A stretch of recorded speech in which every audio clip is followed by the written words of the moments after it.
أعوذ بالله من الشيطان الرجيم بسم الله الرحمن الرحيم الحمد لله الذي ليس كمثله شيء وهو السميع البصير الذي خلق الإنسان وعلمه البيان وشرفه على سائر الحيوان بالنطق والبيان والصلاة والسلام على سيد الأنام سيدنا ونبينا وطبيب قلوبنا وشفيع ذنوبنا ومولانا أبي القاسم محمد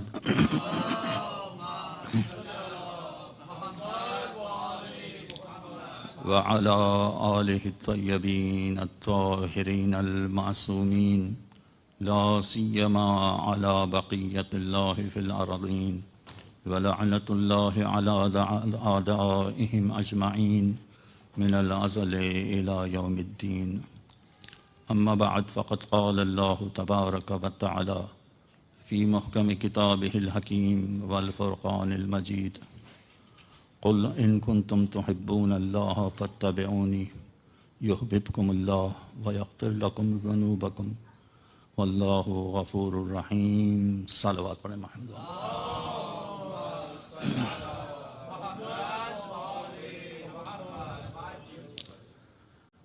جن ایام فاطمیہ میں یہ مجلس برپا کی گئی ہے، یہ پروردگار عالم کا بڑا لطف و کرم ہے کہ محبان اہل بیت پوری دنیا میں یہ ایام اب بڑے ذوق و شوق سے مناتے ہیں. ایک زمانہ تھا کہ جب فقط ایام عزا عاشور کے دن تک منائے جاتے تھے، پھر پروردگار عالم کی یہ توفیق شامل حال ہوئی کہ آہستہ آہستہ یہ غم اہل بیت دنیا کے دور دراز علاقوں میں مختلف طریقوں سے پہنچتا رہا، اور ایام فاطمیہ کی اہمیت کا اندازہ اس بات سے لگایا جا سکتا ہے کہ یہ وہ ایام ہیں کہ بی بی نے اپنی حیات میں پیغمبر کے بعد خالص اسلام اور غیر خالص اسلام کو علیحدہ کر دیا. اس لیے کہ جن لوگوں نے پیغمبر کے بعد اسلام کا بیڑا اٹھایا تھا، ان لوگوں کا ارادہ کچھ اور ہی تھا. اگر بی بی کی مداخلت نہ ہوتی تو خالص اسلام کسی ایک مسلمان تک بھی پہنچ نہیں سکتا تھا. لہذا بی بی کی کاوشوں کی وجہ سے جو اسلام کی خالص تعلیمات ہم تک پہنچی ہیں، وہ ہمارے لیے باعث فرحت ہیں اور باعث ہدایت ہیں. میں نے آپ کے سامنے قرآن مجید کی سورہ آل عمران کی آیت نمبر 31 کی تلاوت کی ہے.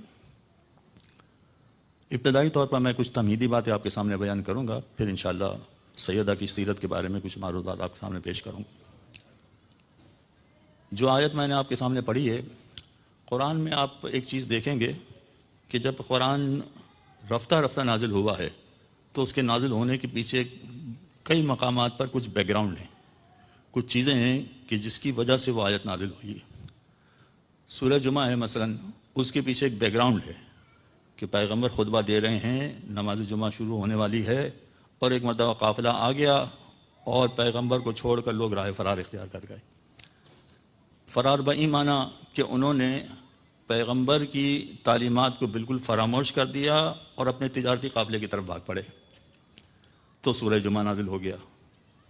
سورہ منافقون کی بھی ایک بیک گراؤنڈ ہے، اس بیک گراؤنڈ کی وجہ سے سورہ منافقون نازل ہوا ہے تاکہ منافقین کے بارے میں سارے مسلمانوں کو آگاہ کیا جائے کہ ایسے لوگ بھی آپ کے گروہ میں شامل ہیں. چنانچہ آگاہ رہیں، ہوشیار رہیں کہ ایسا نہ ہو کہ آپ ان کو بھی سچا مسلمان سمجھنے لگیں. اس لیے قرآن مجید کا کچھ بیک گراؤنڈ ہوتا ہے کئی مقامات پر. جو آیت میں نے آپ کے سامنے پڑھی ہے، اس میں بھی ایسا لگتا ہے کہ لوگ پیغمبر کے پاس آ کر اپنے اسلام لانے اور خدا سے محبت ہونے کا بار بار ایک احسان جتا رہے ہیں. بار بار کہہ رہے ہیں کہ ہم تو خدا سے بہت محبت کرتے ہیں، ہم تو اللہ سے بہت محبت کرتے ہیں، ہم تو اللہ کو بہت چاہتے ہیں. یہ اس طرح کے جب بیک گراؤنڈ ہوتے ہیں تو پھر پیغمبر کے اخلاق کا طریقہ کار یہ ہے کہ وہ خود جواب نہیں دیتے ہیں، پروردگار ان کی جانب سے جواب دیتا ہے. اب جب پیغمبر جواب دے رہے ہیں یہ اس انداز سے ہے کہ پروردگار ان سے کہہ رہا ہے کہ قل، اے رسول کہہ دیجئے، اے میرے حبیب کہہ دیجئے، ان کنتم تحبون اللہ فاتبعونی، تم یہ جو بار بار دعویٰ کر رہے ہو کہ ہم اللہ سے بہت محبت کرتے ہیں، اللہ کو بہت چاہتے ہیں، اللہ سے بڑی گہری محبت ہے، تو اگر تم حقیقتاً اللہ سے محبت کرتے ہو تو میری پیروی کرو۔ فقط محبت کا دعویٰ کافی نہیں ہوگا، اس لیے کہ محبت کے دعوے تو بہت سارے لوگوں نے کیے ہیں، مگر محبت کا دعویٰ کرنے کے بعد میں نے ابھی آپ کے سامنے مثال پیش کی کہ نماز میں چھوڑ کے چلے گئے، اور اسی طرح سے جب کبھی کسی سے زکوٰۃ کا مطالبہ کیا گیا تو وہاں سے کہا گیا کہ اچھا پیغمبر ہم سے جزیہ وصول کرنا چاہتے ہیں، دعویٰ یہ کر رہے ہیں کہ ہم اللہ سے بہت محبت کرتے ہیں، اللہ سے بہت محبت کرتے ہیں، جبکہ ان کا عمل بالکل ان کے خلاف جا رہا ہے۔ تو اپنے عمل سے ثابت کرنے کے بجائے وہ زبانی جمع خرچ کر کے پیغمبر کے قریب ہونا چاہتے ہیں۔ تو اب پروردگار نے کہا ان کنتم تحبون اللہ، اگر تم حقیقتاً اللہ سے محبت کرتے ہو تو میرے حبیب کی پیروی کرو۔ یہ وہ پیمانہ ہے کہ جس کے ذریعے سے پہچانا جائے گا کہ تم حقیقتاً اللہ سے محبت کر رہے ہو یا فقط زبانی جمع خرچ ہے۔ اب اس کے بعد پیغمبر جو بات بیان کر رہے ہیں، اگرچہ یہ قرآن کی آیت ہی ہے جو پیغمبر بیان کر رہے ہیں کہ اگر تم حقیقتاً اللہ سے محبت کرتے ہو اور میرے رسول کی اتباع کرو گے، یعنی تم اگر ایک کام کرو گے تو میں تمہارے لیے دو کام کروں گا۔ پروردگار کی طرف سے یہ اعلان ہو رہا ہے کہ اگر تم نے ایک کام کیا یعنی اتباع رسول کیا تو میں تمہارے لیے دو کام کروں گا۔ یغفر لکم ذنوبکم، تمہارے گناہوں کی مغفرت کروں گا۔ ان کنتم تحبون اللہ فاتبعونی یحببکم اللہ، سب سے پہلی بات تو یہ کہ اللہ تم سے محبت کرے گا۔ تم اگر میرے رسول سے، میرے حبیب سے محبت کرو گے تو اللہ تم سے محبت کرے گا اور تمہارے گناہوں کی مغفرت کرے گا۔ حضرات محترم، یہ جو آیت بیان کی گئی ہے اس میں پیغمبر کی اتباع کا حکم دیا گیا ہے، پیغمبر جو عمل کر رہے ہیں اس کی پیروی کریں۔ ایسا نہ ہو کہ پیغمبر کوئی حکم دیں اور آپ اس کے اتنا خلاف چلے جائیں کہ شبہ ہونے لگے کہ آپ کا اسلام ہے بھی یا اس پہ سوالیہ نشان کھڑا ہے، کیا صورتحال ہے۔ تو اب یہ ذہن میں رکھیے کہ اتباع کے دو طریقے ہوتے ہیں، ایک قول کے ذریعے سے اتباع ہوتی ہے پیغمبر کی کہ پیغمبر نے جو ارشاد فرمایا وہ پیغمبر کا طریقہ کار ہے، ان کی اتباع کرنی ہے، اور دوسرا پیغمبر کا فعل ہے، یعنی پیغمبر نے جو کچھ کہا ہے اس کی اتباع کرنی ہے اور پیغمبر نے جو کچھ کیا ہے اس کی بھی اتباع کرنی ہے۔ پیغمبر نے کیا کہا ہے مثلا کہ اپنے والدین کا احترام کرو، یہ قول ہے۔ پیغمبر نے کیا ارشاد فرمایا کہ اپنے پڑوسیوں کا خیال رکھو مثلا، یہ پیغمبر کا قول ہے۔ پیغمبر نے کیا ارشاد فرمایا کہ غریبوں کی مدد کرو، یہ پیغمبر کا قول ہے، یہ آپ کو یہ عمل انجام دینا ہے۔ یہ بات جو اسلام کی سب سے پہلی جماعت تھی ان کے بارے میں کہی جا رہی ہے۔ ہمارے لیے تو بہت بات کی بات ہے، ہمارے لیے تو 1400 برس بعد کی بات ہے۔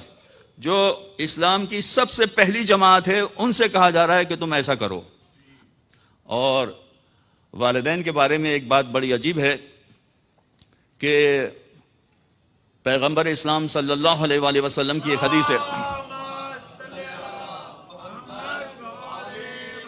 کہ اگر کوئی شخص والدین کو اذیت دیتا ہے، والدین کو تکلیف دیتا ہے تو یاد رکھے کہ وہ 500 برس تک جنت کی خوشبو تک نہیں سونگھ سکتا ہے۔ اور جنت کی خوشبو سونگنا تو بہت دور کی بات، یہ بات کس کے لیے ہو رہی ہے؟ مسلمان کے لیے۔ کس کے لیے ہو رہی ہے؟ مومن کے لیے۔ کس کے لیے ہو رہی ہے؟ جو نمازی ہے، جو روزے دار ہے، جو پرہیزگار ہے، باقی سارے کام کر رہا ہے، مگر والدین کو اذیت پہنچا رہا ہے تو پیغمبر کہہ رہے ہیں کہ 500 سال تک جنت کی خوشبو تک نہیں سونگھ سکتا۔ اب کیا بتاؤں، میں کراچی میں فلیٹ میں رہتا ہوں، تیسری منزل پر رہتا ہوں، تو آج کل جتنے بھی وہاں فلیٹ بنتے ہیں تقریباً ہر ایک میں لفٹ ہوتی ہے، تو عام طور پر لفٹ میں آنا جانا ہوتا ہے، لیکن کبھی کبھار ایسا ہوتا ہے کہ لفٹ خراب ہو جاتی ہے تو پھر سیڑھی کے ذریعے سے اوپر چڑھنا پڑتا ہے۔ تو جب میں اپنے مدرسے سے فارغ ہو کے دوپہر کے وقت میں گھر آتا ہوں اور سیڑھیاں چڑھتا ہوں تو مجھے پہلی منزل پر مثلا بریانی پکنے کی خوشبو آ رہی ہوتی ہے، جب دوسری منزل پر پہنچتا ہوں تو مچھلی پکنے کی خوشبو آ رہی ہوتی ہے، اور تیسری منزل پر میرا اپنا گھر ہوتا ہے۔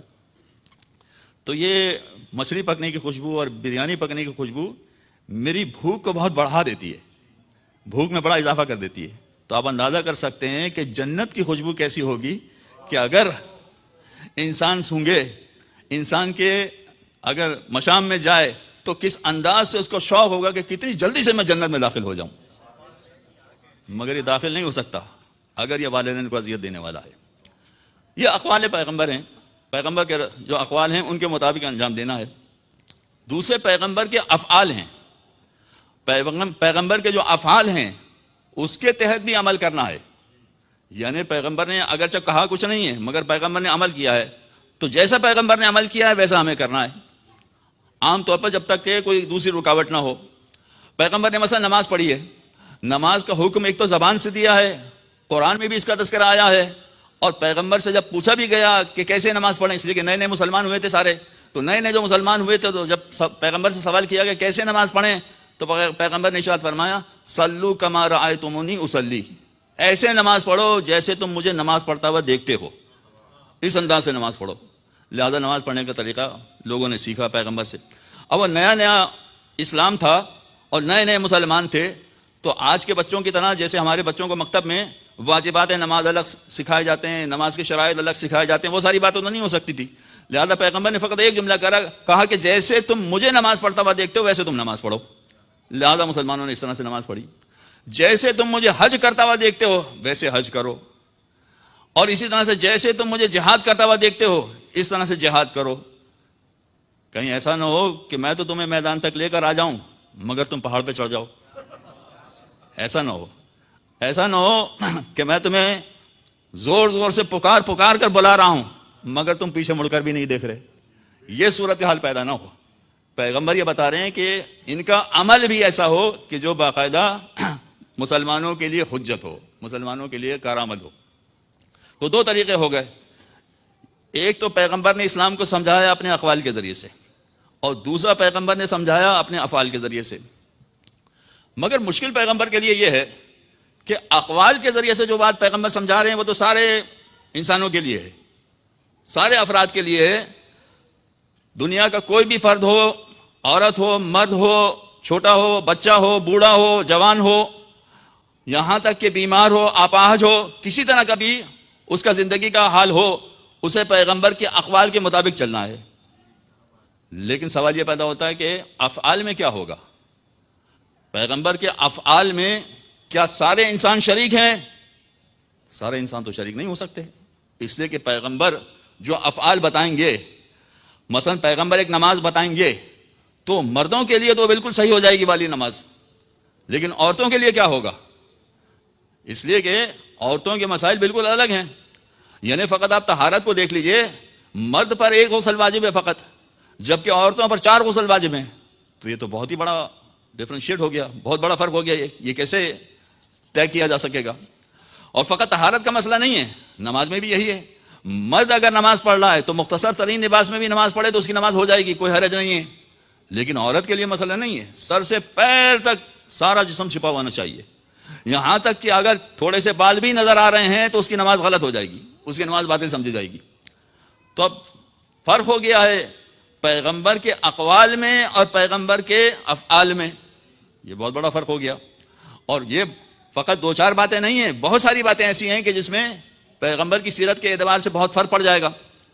تو اب سوال یہ پیدا ہوتا ہے کہ جو خواتین کے لیے پیغمبر کچھ اسلام کی تعلیمات دینا چاہتے ہیں، اقوال سے تو وہ دے سکتے ہیں، افعال سے کیسے دیں گے؟ لہذا کوئی نہ کوئی ایسا نمونہ ہونا چاہیے کہ جو افعال کے اعتبار سے بھی خواتین کے لیے نمونہ بن سکے۔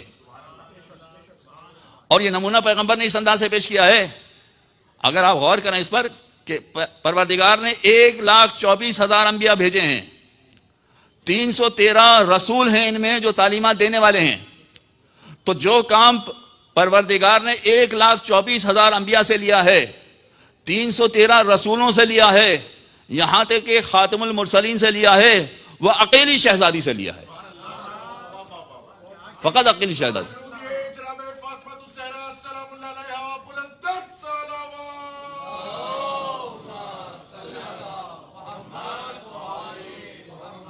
یعنی بڑے بڑے انبیاء کا جو کام ہوتا ہے وہ کام شہزادی کے سپرد کیا گیا ہے۔ اب آپ اندازہ کیجیے، یعنی اگر آپ پیغمبر کے بارے میں جو احکام شہزادی نے بیان کیے ہیں ان کا جائزہ لیں تو اندازہ ہو جائے گا کہ پیغمبر نے شہزادی کے لیے وہ بات کہی ہے جو کسی اور کے لیے نہیں کہی ہے. دیکھیے اب اندازہ کیجیے آپ. ایسا نہیں ہے کہ امیر المومنین کے فضائل کم ہیں، یعنی فضائل کا انبار ہے، ان کے فضائل کی کوئی حیثیت ہی نہیں ہے. یعنی اگر فقط پیغمبر یہ کہہ رہے ہیں کہ ضربت و علی یوم الخندق کے افضل من عبادت الثقلین، تو ثقلین کی عبادت ایک طرف ہو جائے، پھر بھی علی کی ایک ضربت کا مقابلہ نہیں ہو سکتا ہے.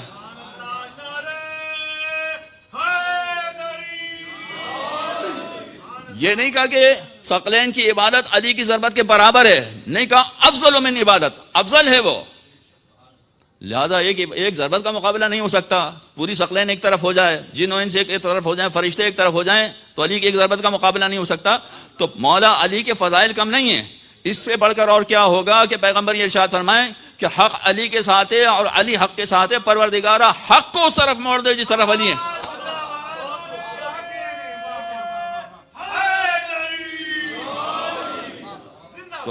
تو عزیزان معظم، اس سے بڑھ کر اور فضائل کیا ہو سکتے ہیں؟ کوئی اندازہ ہی نہیں لگایا جا سکتا ہے. اور اسی طرح سے حسن و حسین کے فضائل کم نہیں ہیں. یعنی میں یہ کہتا ہوں کہ جو کچھ فضائل دوسروں کے بارے میں بیان کیے گئے ہیں، یا جو کچھ دوسروں کے بارے میں پیغمبر سے منسوب کر دیا گیا ہے، کہا نہیں پیغمبر نے، منسوب کر دیا گیا ہے، وہ سب آپ اکٹھا کر لیجئے. آپ سب کا سب لے آئیے، اور ایک طرف فقط حسین کوئی اور امام حسن کی ایک فضیلت کافی ہے. وہ کیا ہے؟ الحسن والحسین شبابا اہل الجنہ. یہ دونوں جنت کے جوانوں کے سردار ہیں. آپ سب کچھ جمع کر لیں پھر بھی اس ایک حدیث کا مقابلہ نہیں ہو سکتا ہے. اس منزل پر ہیں یہ. تو میں یہ تفصیل سے بیان کر دوں کہ اہل بیت میں سے نہ مولا علی کے فضائل کم ہیں، نہ حسنین کے فضائل کم ہیں، کوئی شک نہیں ہے. مگر جو جملہ سیدہ کے بارے میں کہا ہے وہ کسی کے بارے میں نہیں کہا ہے. غور کیجئے آپ ذرا. یہ کہا ہے علی منی و انا منہ، کہ علی مجھ سے ہیں، میں علی سے ہوں. امام حسن کے بارے میں بھی یہی کہا ہے الحسن منی و انا منہ، حسن مجھ سے ہے اور میں اس سے ہوں. اور تیسرا جملہ تو آپ کو بہت معلوم ہی ہوگا، حسین منی و انا من الحسین، یا تو آپ کو معلوم ہی. لہذا بہت کچھ کہا ہے. کوئی شبہ نہیں ہے کہ ان کے فضائل میں انسان احاطہ طے کر سکے کہ کتنے فضائل ہیں ان کے. مگر پھر بھی ایک جملہ کہنے کی مجھے اجازت دیجیے کہ پیغمبر نے جو کچھ سیدہ کے بارے میں کہا ہے وہ کسی کے بارے میں نہیں کہا ہے. ایک جملہ مجھے کہنے کی اجازت دیجیے. وہ کیا جملہ ہے؟ فاطمہ تو بضعۃ منی، فاطمہ میرا ٹکڑا ہے. یہ کسی کے بارے میں نہیں کہا، مولا علی کے بارے میں بھی نہیں کہا، امام حسن کے بارے میں بھی نہیں کہا، امام حسین کے بارے میں بھی نہیں کہا. یہ فقط اور فقط شہزادی کے لیے کہا ہے. اور میں یہ آگے بڑھ کر ایک جملہ اور کہہ دوں آپ کے سامنے کہ بھائی اگر جو مسلمان یہ سمجھ رہے ہیں کہ پیغمبر کی 4 بیٹیاں تھیں تو ان میں سے کسی کے بارے میں کیا یہ کوئی بات کہی ہے؟ یہ جملہ لیا یہ کسی بیٹی کے بارے میں کچھ نہیں ہے، کسی کے بارے میں نہیں. تو اب بات سمجھ میں آتی ہے کہ پیغمبر سیدہ کے بارے میں جو رائے رکھتے تھے وہ اس طرح کی رائے تھی کہ اگرچہ مولا علی کا مرتبہ کم نہیں ہے، اگرچہ حسن و حسین کا مرتبہ کم نہیں ہے، مگر اس کے باوجود ان سب کا مرتبہ پیغمبر کے بعد ہے. پیغمبر کی زندگی میں نہیں، پیغمبر کے بعد ہے ان کا مرتبہ. یعنی پیغمبر نہ رہیں تو یقیناً انہی کی اتباع کرنی ہے، پھر کسی اور کی طرف نہیں جانا ہے. یا علی کی اتباع کرنی ہے، یا حسن کی یا حسین کی اتباع کرنی ہے، کسی اور کے پاس نہیں. لیکن شہزادی کا معاملہ یہ ہے کہ پیغمبر کے ہوتے ہوئے بھی پیغمبر کے ساتھ ساتھ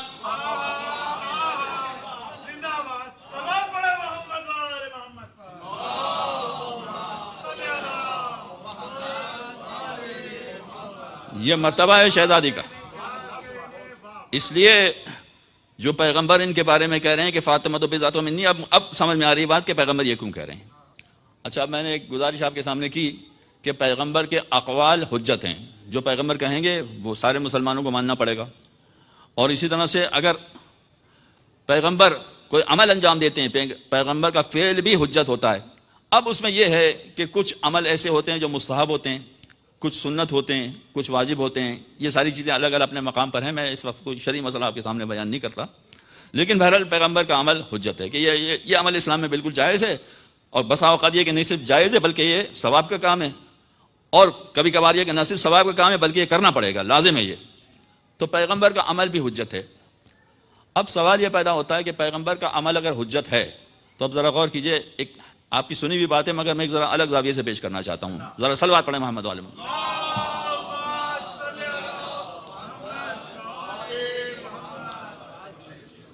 یہ کہا جا رہا ہے کہ پیغمبر کا عمل حجت ہے، یعنی جو پیغمبر کریں وہ ہم کر سکتے ہیں. یعنی اگر ثواب نہیں ہوا تب بھی کوئی حرج نہیں، ہو سکتا ہے ثواب ہو بلکہ اس سے زیادہ ہو.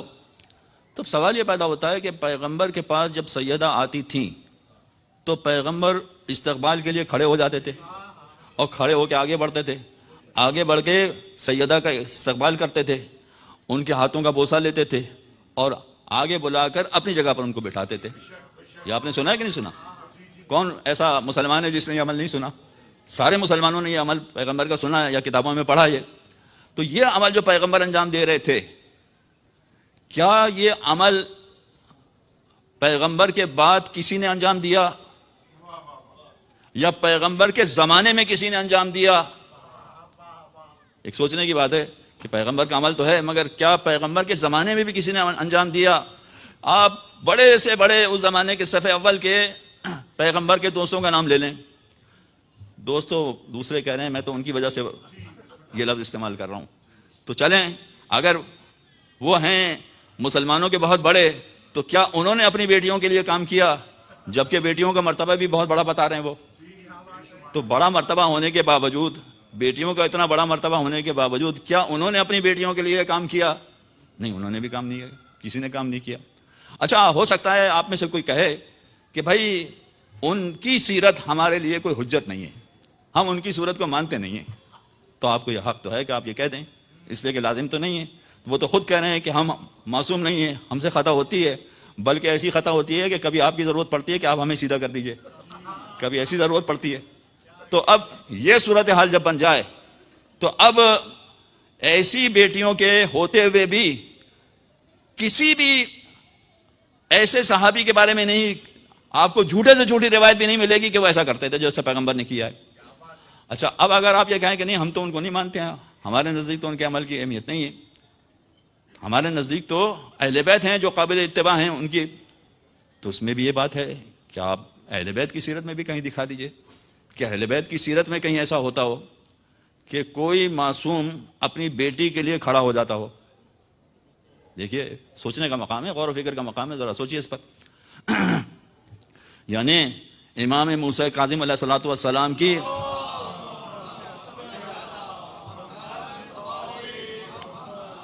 18 بیٹیاں بتائی جاتی ہیں تاریخ کی کتابوں میں، 18 بیٹیاں تھیں. 18 بیٹیوں میں سے کسی کے لیے وہ کھڑے ہوتے ہوں؟ نہیں، ایسا نہیں. اچھا، کچھ بیٹیاں ایسی ہیں جن کا مرتبہ انتہائی اعلیٰ ہے، عصمت کے درجے کا قریب پہنچی ہوئی ہیں. کچھ بیٹیاں ایسی ہیں جناب معصومہ قوم ہیں، ان کے لیے مثلا ان کے والد کھڑے ہوتے ہوں یا ان کے بھائی کھڑے ہوتے ہوں، کوئی نہیں تھا.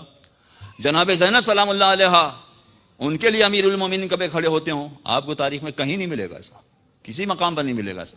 تو سوال یہ پیدا ہوتا ہے کہ پیغمبر کا یہ عمل کس طرح سے ہم حل کریں، کیسے اس کو سالو کریں کہ پیغمبر یہ کیا کر رہے تھے جو کسی مسلمان نے بعد میں کیا نہیں، جبکہ پیغمبر کا عمل عام طور پر حجت ہوتا ہے.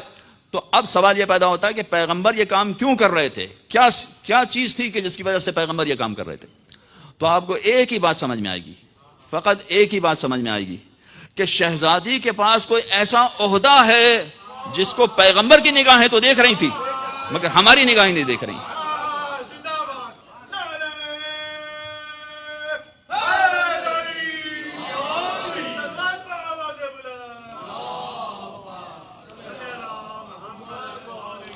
نہ صرف یہ کہ ہماری بات کے لوگوں کی نگاہیں نہیں دیکھ رہی تھی، ان کے زمانے کے لوگوں کی بھی نگاہیں نہیں دیکھ رہی تھی، مگر پیغمبر جانتے تھے کہ سیدہ کا کیا مرتبہ اور مقام ہے، کس منزل پر وہ فائز ہے. چاہے ہم اس عہدے کو، اس مرتبے کو نبوت کا نام نہ دیں کہ یہ نبی ہیں، چاہے ہم اس عہدے اور مرتبے کو امامت کا نام نہ دیں کہ یہ امام ہیں، ایسا کوئی نام نہ دیں، مگر پیغمبر جانتے ہیں کہ ان کے پاس کوئی ایسا عہدہ ہے کہ جس کا احترام لازم ہے، لہذا پیغمبر کھڑے ہو رہے ہیں. کوئی ایسا عہدہ ہے کہ جس کی وجہ سے کھڑے ہو رہے ہیں. اب مجھ حقیر کی سمجھ میں جو آتا ہے وہ یہی ہے کہ چاہے نبوت کا عہدہ نہیں تھا، چاہے بظاہر امامت کا عہدہ نہیں تھا، مگر ان سے بڑھ کر ام الائمہ کا عہدہ ان کے پاس تھا. پیغمبر دیکھ رہے تھے کہ اس کی نسل وہ ہے کہ جو اسلام کو صحیح راستہ دکھائے گی. ایک صلوات پڑھیں ذرا محمد عالم.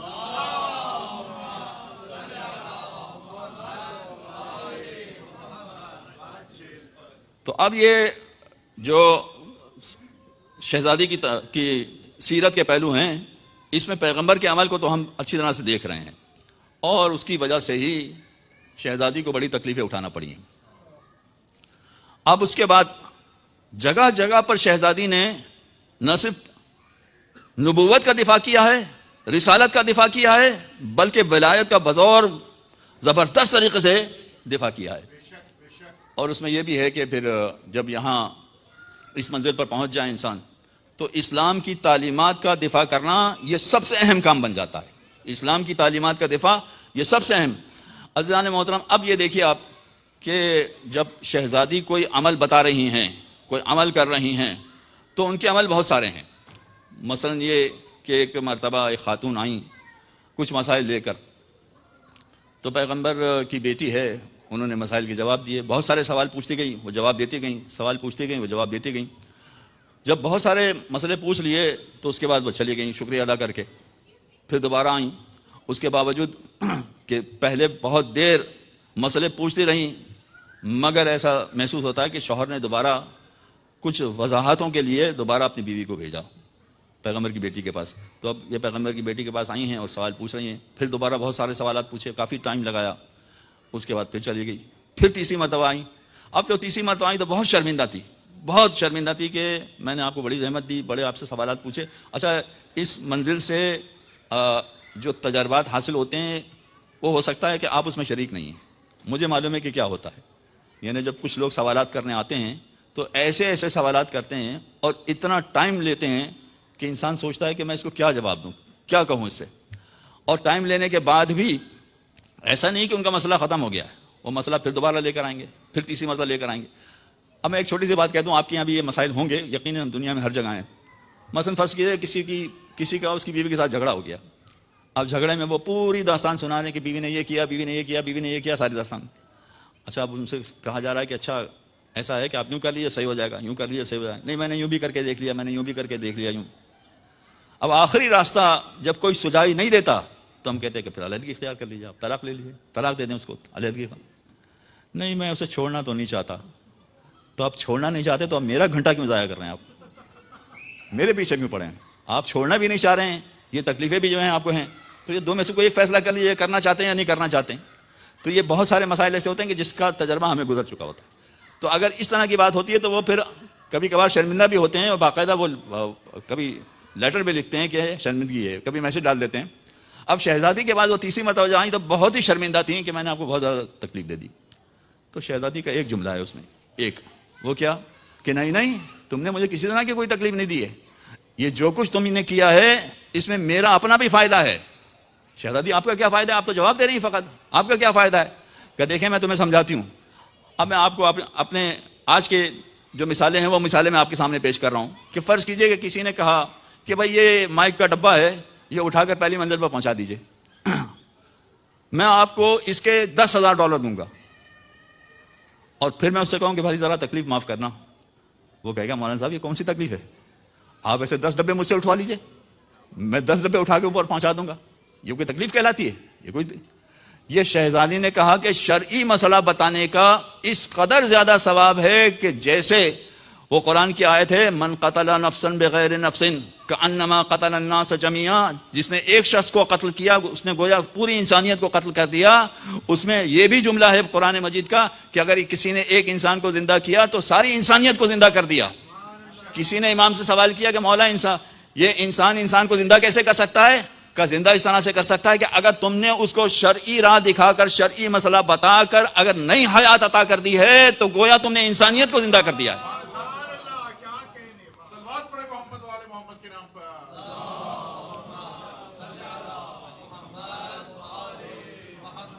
لہذا یہ جو طریقہ کار شہزادی نے اختیار کیا ہے، اس طریقے کے مطابق اب دین کی تعلیمات آگے بڑھ رہی ہیں. دین آہستہ آہستہ پھیلتا چلا جا رہا ہے. مگر اس میں یہ ہے کہ شہزادی کی جتنی آپ خصوصیات ڈھونڈیں گے بہت ساری خصوصیات ہیں، یعنی ہم بیان نہیں کر سکتے، جس طرح سے مولا کے فضائل بیان نہیں کر سکتے اسی طرح سے شہزادی کے فضائل بیان نہیں کر سکتے، جس طرح سے حسنین کے فضائل بیان نہیں کر سکتے اسی طرح سے ان کی ماں کے فضائل بھی بیان نہیں کر سکتے۔ اگر مولا علی کے بارے میں یہ کہا جا رہا ہے کہ وہ فاتح خیبر و خندق ہے، وہ فاتح بدر و حنین ہے، وہ عبادت گزار میں سب سے زیادہ بڑے عبادت گزار ہیں، وہ سب سے بڑے عالم ہیں، وہ سب سے بڑے سخی ہیں، وہ سب سے بڑے سمجھدار ہیں، وہ سب سے بڑے علم رکھنے والے ہیں، یہ سارے فضائل جب آپ بیان کرتے چلے جائیں گے اور علی کی فضیلت ایک سے ایک منزل تک بڑھتی چلی جائے گی، تو آخر منزل تک جب پہنچیں گے تو وہاں جناب سیدہ کھڑی ہوگی فاطمہ۔ اگر فاطمہ کا کف نہ ہوتا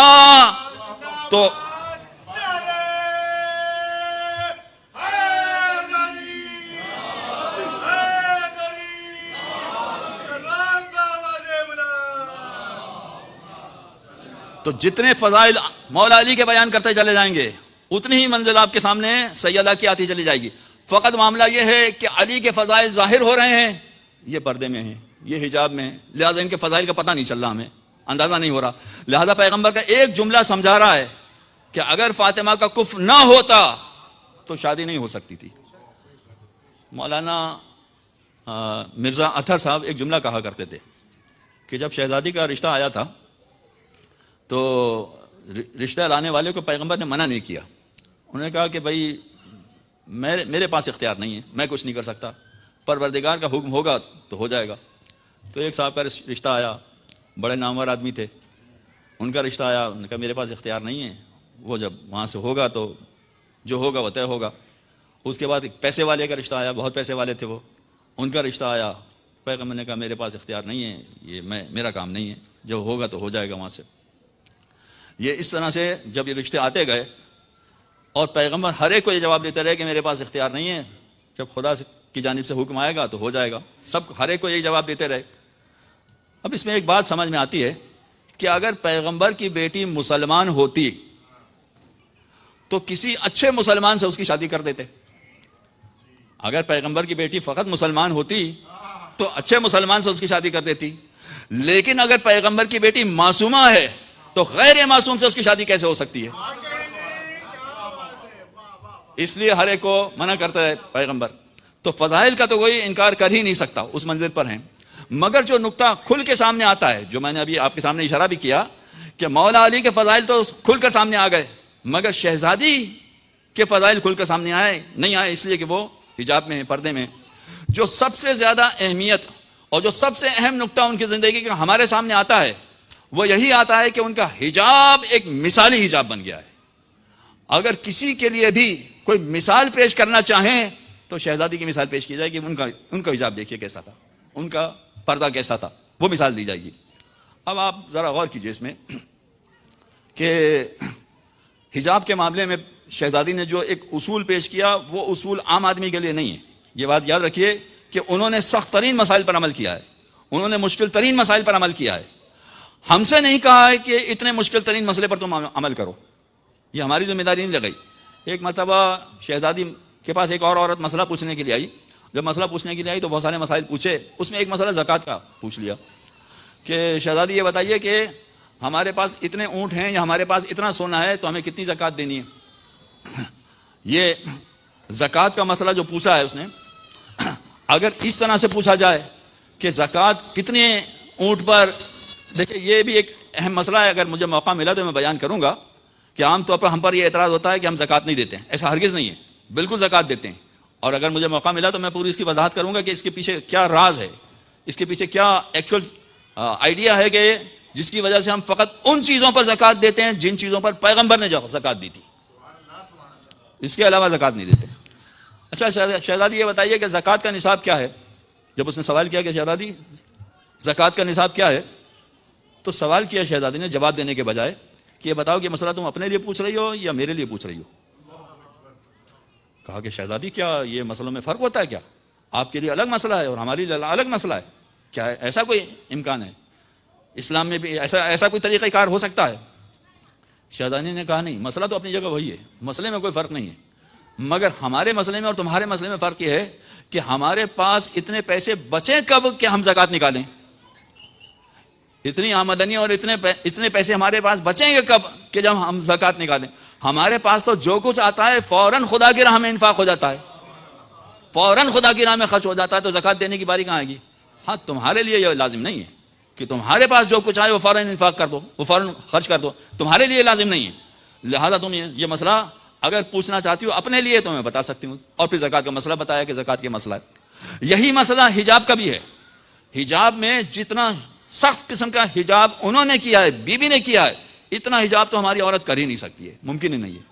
لیکن کم سے کم کچھ واجب تو بتایا ہے نا، کم سے کچھ نہ کچھ چیز تو بتائیے نا، جو کم ترین ہے اس کے لیے کہا گیا کہ اتنا حجاب کر لو، بس کافی ہے تمہارے لیے۔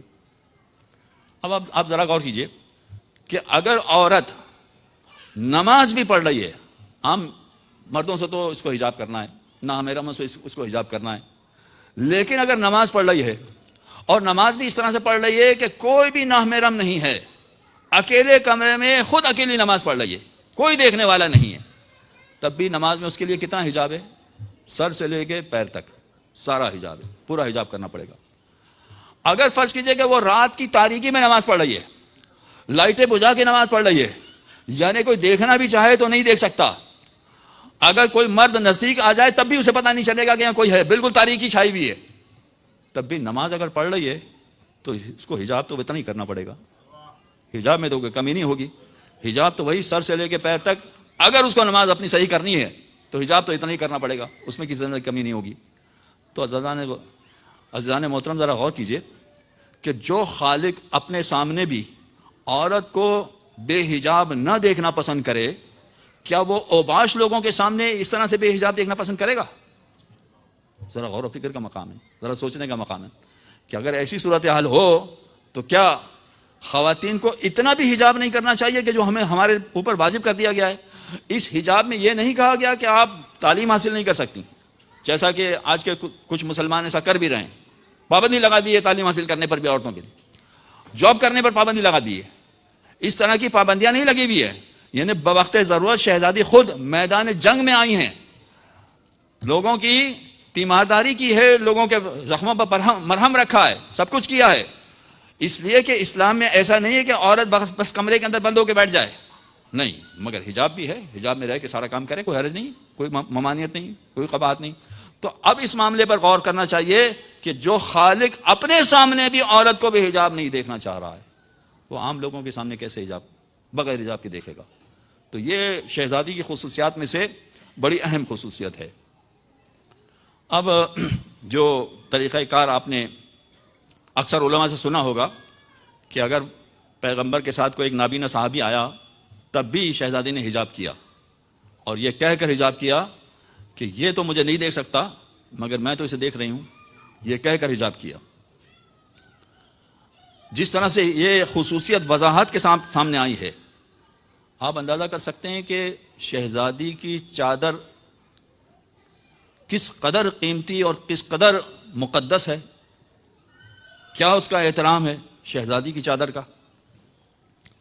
مگر ایک مرتبہ ایسا ہوا، علامہ طالب جوہری صاحب یہ پڑھا کرتے تھے کہ ایک مرتبہ شہزادی کے در پر ایک مانگنے والا آ گیا اور شہزادی سے کچھ مانگا، تو عام طور پر ان کے گھر میں اتنا ہوتا نہیں تھا، لہذا کوئی نہ کوئی راستہ نکالتے تھے یہ کہ کسی طرح سے خالی ہاتھ نہ جائے سوالی، کچھ نہ کچھ لے کے جائے۔ اتفاق سے اس وقت سلمان بھی آ گئے۔ جب سلمان آ گئے تو شہزادی نے اپنی چادر سلمان کے حوالے کی اور کہا کہ سلمان جاؤ بازار میں اسے بیچو، جو پیسے لے کر آئیں وہ اسے دے دینا۔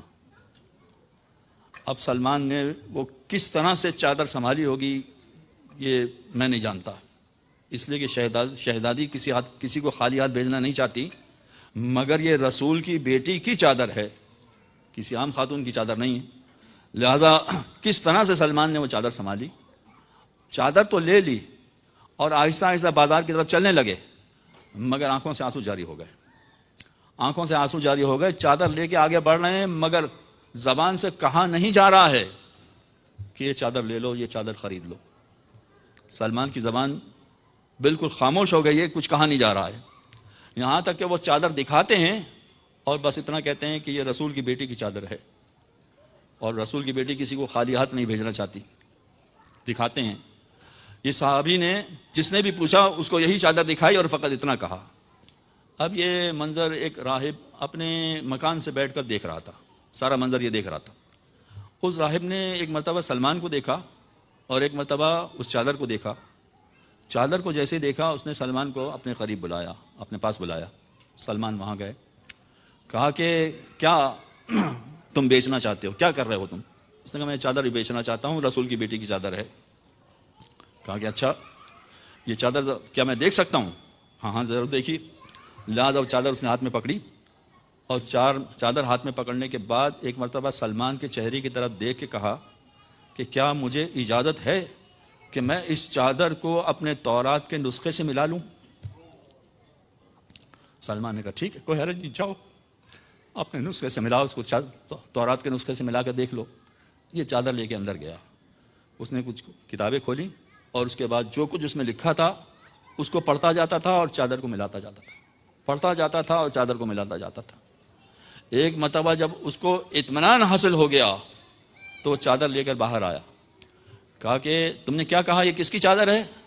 کہ یہ ہمارے نبی کی بیٹی کی چادر ہے۔ کہ مجھے تم اپنے نبی کے پاس لے چلو۔ سلمان اس راہب کو لے کر اپنے رسول کے پاس آئے، رسول کے پاس آئے اور کہا کہ یہ آپ سے ملنا چاہتے ہیں اور یہ چادر لے کر آئے ہیں۔ اب چادر سلمان کے ہاتھ میں ہے اور وہ رسول کے سامنے کھڑا ہوا ہے اور رسول سے مخاطب ہو کے کہہ رہا ہے کہ میں نے اپنے تورات کے نسخے میں پڑھا ہے کہ آخری زمانے میں ایک نبی آئے گا جو مدینہ میں ٹھہرے گا اور اس کی بیٹی پر اتنا سخت وقت گزرے گا کہ وہ اپنی چادر بازار میں بیچنے کے لیے بھیجے گی۔ لہذا یہ شہزادی کی چادر ایک مرتبہ نہیں بازار میں آئی ہے، کئی مرتبہ بکنے کے لیے بازار میں آئی ہے۔ لہذا اب اس کے بعد، آج کے بعد میں آپ کو رسول مانتا ہوں، اشہد ان لا الہ الا اللہ واشہد ان محمد رسول اللہ، آپ اللہ کے رسول ہیں، یہ میں تسلیم کرتا ہوں۔ یہ گفتگو اس کے اور پیغمبر کے درمیان ہوئی ہے اور ایک مرتبہ سلمان نے پھر اس کو یاد دلایا کہ اچھا اب تو چادر لے لو۔ اس نے کہا کہ جب یہودی تھا تو چادر نہیں خریدی تھی، اب مسلمان ہو کے رسول کی بیٹی کی چادر خریدوں گا کیا؟ یہ رسول کی بیٹی کی چادر لوگوں کو اس طرح سے مسلمان کرتی تھی، اور جس طرح سے شہزادی پر یہ ساری صورتحال گزری ہے، میں آپ کو ایک اور چادر یاد دلاتا ہوں، آپ ذرا غور کیجئے وہ چادر کون سی ہے۔ ایک مرتبہ کربلا کے میدان میں ایک بی بی اپنے خیمے سے نکل کر آئی تھی اور اس کی چادر رنگین تھی، سرخ رنگ کی چادر ہو گئی تھی۔ یزید کے سپاہیوں میں ایک نے دوسرے سے پوچھا کہ یہ بنی ہاشم کی عورتیں تو عام طور پر سفید چادریں پہنتی ہیں، یہ بی بی ایک سرخ رنگ کی چادر پہن کے کیسے آ گئی ہے؟ تو آپ کو معلوم ہے اس صحابی نے کیا جواب دیا، یا اس یزید کے سپاہی نے کیا جواب دیا؟ یزید کا سپاہی کہتا ہے تجھے معلوم نہیں ہے واقعہ کیا گزرا ہے کہ جب آقا حسین علی اکبر کا لاشا لے کر خیمے میں آئے تھے تو زینب سے برداشت نہ ہو سکا تھا، ایک مرتبہ اپنے آپ کو علی اکبر کے لاشے پر گرا دیا تھا۔ لاشے سے اتنا خون فوارے کی صورت میں جاری ہو رہا تھا کہ بی بی کی ساری چادر رنگین ہو گئی تھی خون سے۔ یہ زینب کی چادر ہے عزیزو، آگے سنیے کیا ہوتا ہے۔ یہ خون والی چادر بی بی لے لے کر سارا دن کربلا کے میدان میں ایک دوسرے کی مدد کرتی رہی۔ اس کے بعد آخری منزل کیا آئی، جب سارے شہداء شہید ہو گئے اور اشقیاء خیموں میں آگ لے کر آ گئے تو پہلے تو انہوں نے کوشش کی کہ بیویوں سے سارا سامان چھین لیں، سارا سامان چھین لیا، اس کے بعد ان کے ہاتھ بیویوں کی چادر پر پڑنے لگے۔ اب بیویاں اپنی چادر کے لیے جہاد کرنے لگیں، بیویوں کا جہاد چادر پر تھا، شقی چادر کھینچتا تھا، بیوی اپنی چادر بچاتی تھی، اس طرح سے کہ چادر پارا پارا ہو جاتی تھی، چادر کے ٹکڑے ہو جاتے تھے، مگر بیوی چادر چھوڑنے کے لیے تیار نہیں ہوتی تھی۔ مگر آخری منزل جب یہ آ گئی کہ جب سارے خیموں میں آگ لگا دی گئی، کوئی خیمہ بچا ہی نہیں، فقط ایک خیمے میں ساری بیویاں جمع ہو گئیں۔ اب بیویوں نے جناب زینب سے سوال کیا کہ بی بی آپ بتائیے، آپ ثانیہ زہرا ہیں، آپ بتائیے کہ ہم خیمے میں جل کے مر جائیں یا خیموں سے باہر نکل جائیں؟ ثانیہ زہرا، زینب کبریٰ، عالمہ غیر معلمہ سب کچھ جانتی ہیں، مگر امام کی ولایت کا اعلان بتانا ہے کہ مجھ سے نہ پوچھو، امام وقت زندہ ہیں، ان سے پوچھو۔ لہذا ان کی نمائندہ بن کر ایک مرتبہ بی بی سید سجاد کے پاس آتی ہیں، بیٹا سید سجاد اٹھو، اب سارے شہید ہو گئے، تمہارے بابا بھی شہید ہو گئے اور خیموں میں آگ لگی ہوئی ہے، کوئی خیمہ بچا نہیں ہے، ساری بیویاں خیمے میں جمع ہیں، اب بتاؤ ہمارے لیے کیا حکم ہے؟ پہلے تو سید سجاد نے کہا اچھا بابا شہید ہو گئے، ایک مرتبہ کھڑے ہو کر جہاد کرنے کی کوشش کی، مگر بی بی نے منع کیا۔ مگر جب سوال کیا کہ بتائیے کہ ہم خیموں سے باہر نکل جائیں یا خیمے میں جل کے مر جائیں، تو میرا غیور امام، ارے مولا سید سجاد، آقا سید سجاد، آپ کو اپنی امامت کا پہلا مسئلہ کیا بتانا پڑ رہا ہے؟ امامت کا پہلا مسئلہ کیا بتانا پڑ رہا ہے کہ بیویوں خیمے سے باہر نکل جاؤ۔ ارے جس کی ماں کا جنازہ رات کی تاریکی میں اٹھایا گیا تھا، وہ بیویاں کھلے عام میدان میں نکل آئیں۔ عزیزان محترم، یہ بیویاں جب میدان میں نکل آئی ہیں تو ایک جملہ اور سن لیجئے، جب مختار نے ان شکتیوں کو سزا دینے کا ارادہ کیا تھا تو سارے شکتیوں کو سزا دی تھی اس نے، شمر کو الگ سزا دی تھی، حرملہ کو الگ سزا دی تھی۔ ہر شقی سے پوچھتا تھا کہ بتا تو نے کیا کام کیا تھا کربلا میں، تو نے کیا ظلم کیا تھا کربلا میں۔ ایک مرتبہ خولی کو جب بلایا گیا، خولی پکڑا گیا، ایک مرتبہ اس کے سامنے جب پیش ہوا تو مختار نے خولی سے پوچھا بتا تو نے کیا ظلم کیا تھا۔ اس نے کہا کہ جب خیموں میں گھوڑے دوڑائے گئے تو میں سب سے پیچھے رہ گیا تھا، جب میں خیمے میں داخل ہوا تو میں نے دیکھا کہ سارا سامان لوٹ لیا گیا ہے، کوئی سامان بچا ہی نہیں ہے، تو میں کیا لوٹوں؟ بس ایک مرتبہ میری نگاہیں ایک بی بی کی چادر پر پڑی، کسی کی ہمت نہیں ہوئی تھی کہ علی کی بیٹے کی چادر چھین لے، کسی کی ہمت نہیں تھی۔ میں بھی آگے بڑھا، مگر جیسے ہی میں آگے بڑھا بی بی نے اپنی چادر کا دفاع کیا۔ جب وہ بی بی چادر نہ چھوڑتی تھی تو میں نے ایک نیزہ بی بی کے سر پر اس طرح سے مارا کہ چادر کو اچھال کے